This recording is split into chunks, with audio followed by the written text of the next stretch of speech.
segala kemuliaan Gereja menyambut saudara-saudari dan ikut bergembira dalam perayaan cinta kasih ini.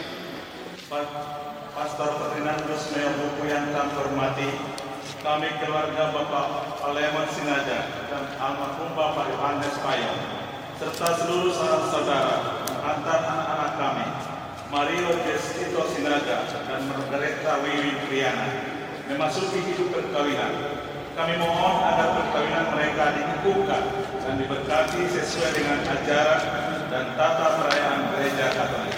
Bila kita masuk ke rumah Tuhan dan menyerahkan seluruh harapan serta doa-doa kita kepadanya, semoga kita boleh mengalami kasih setia Tuhan yang menghidupkan dan menguduskan kita umatnya.